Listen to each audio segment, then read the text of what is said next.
Class is in session.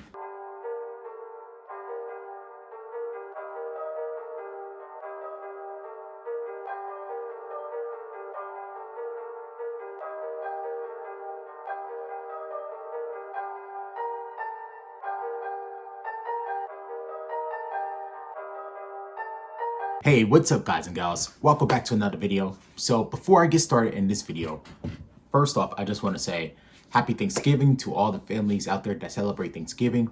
I know this past year has been a rough one for not just for gamers, but people in other communities as well. And we have a lot to be thankful for this year. So let's just continue to receive the blessings that we have waiting upon us.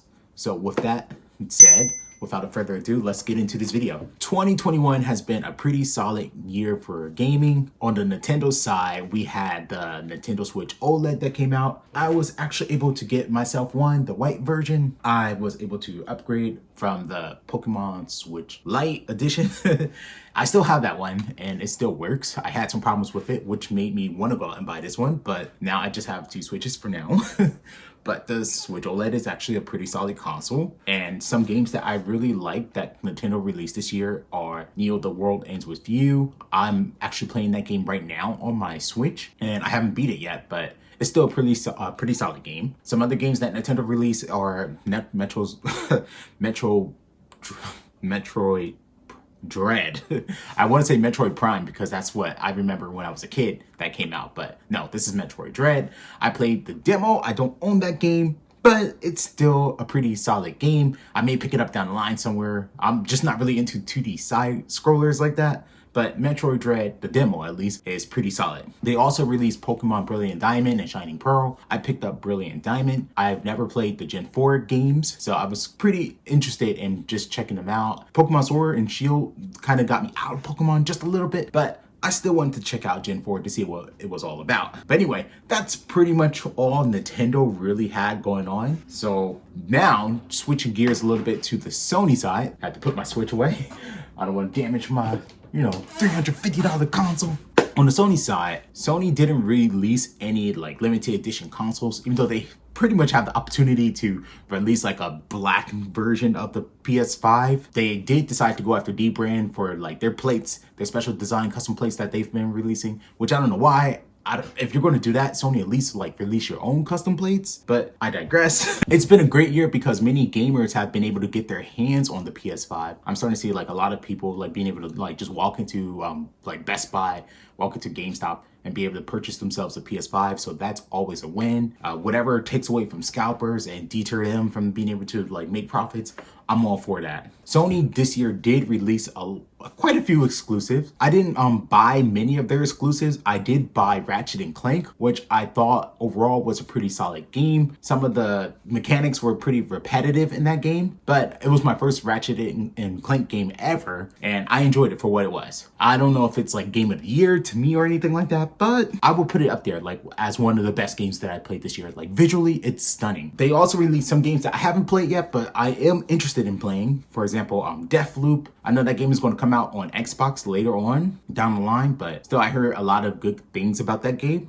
They also released Returnal, which at first I didn't want to play because they didn't have a save your progress feature in the game, but now that they do, I'm not gonna lie, the game does look visually stunning. I might have to pick up Returnal at some point for used price, of course. I'm not gonna buy it brand new. They released Kenna. I was actually excited to play Kenna, but I don't know why. For some reason, I guess once they delayed the release of the game for like a month, I decided just to hold off on Kenna. And I heard a lot of really good things about Kenna, but I just didn't pick it up myself yet. I guess because it was released digitally only at first.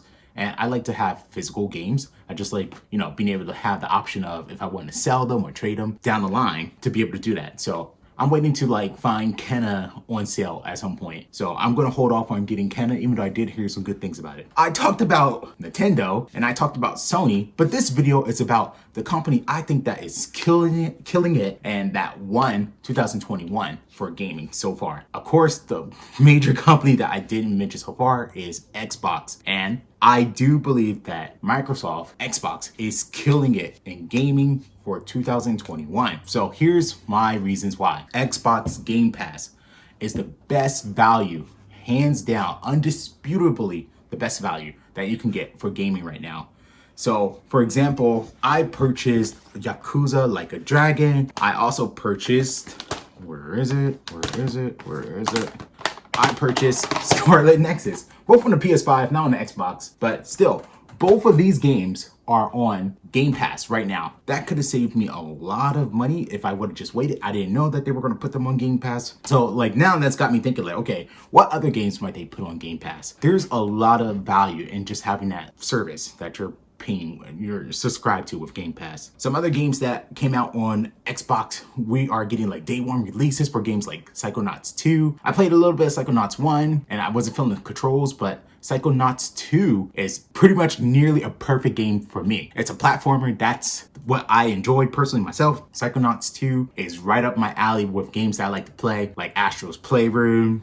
Ratchet & Clank was pretty much a platformer too. Yeah, I think Psychonauts 2 is actually a better game, not visually, but gameplay wise, a better game than Ratchet and Clank. And the fact that they put that on Game Pass and I didn't have to pay extra to play a great game like that, Xbox, Sony. Xbox, Microsoft, you guys are doing an awesome job. You guys are killing it. They also put games like Flight Simulator. That's not a game that I really delve a lot of time into. It's more like just experience, just, you know, flying around familiar areas or flying around places around the world. Pretty interesting stuff. I still have it downloaded on my Xbox, but it's still a pretty solid game. It's visually stunning, of course. But yeah, that's just another game that, you know, they put on Game Pass. I save money on spending my, you know, hard-earned money on. I saved some cash. They also put, they're putting like some other new release games that, you know, will go for like $60, $70, such as like Halo Infinite, which comes out next month, but they put the multiplayer on Xbox Game Pass already, and people are enjoying it. I downloaded the game on my Xbox. I'm just waiting to play it because I have a lot of games in my backlog, but I'm looking forward to like streaming that game like on YouTube or Facebook. So yeah, I can't wait to play Halo Infinite, especially next month. Regardless, when it comes out next month, like the full version, I'm definitely going to play that. They put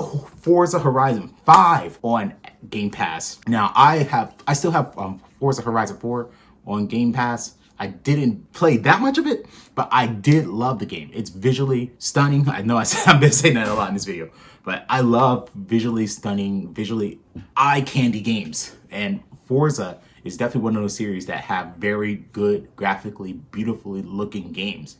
And Forza Horizon 5 is definitely another one of those games that you just don't want to miss. And if you're one of those people that you're a Sony fan and you don't want to play Xbox, just drop the console war stuff. Get yourself an Xbox. Enjoy this Forza Horizon 5 goodness. It's good stuff. I love the game. I streamed a little bit of it on Facebook today. I might stream it on YouTube here and there, but Forza Horizon 5 is an awesome game. And the fact that, I mean, if you wanted to play the game early, you had the option to pay out the money and play it early, but that game is fully on Game Pass. You don't have to pay a dime extra for it above your subscription service to Game Pass.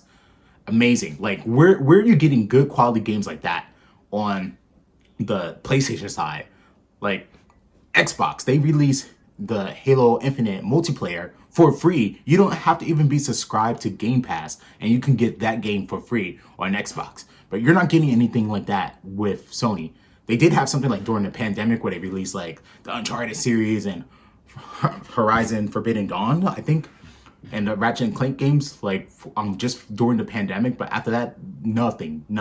And I don't even have PSN, and I don't plan to buy it because Game Pass pretty much provides me all that I need. They also are putting other games on there that I've been interested in playing, but just never purchased, like Dragon Ball Z Fighters. I've seen it when I go to GameStop and like Walmart, for example. But now I don't have to buy it; it's just there, and I got to try it out. I haven't played that much of it because I have a huge backlog of games I'm trying to get through.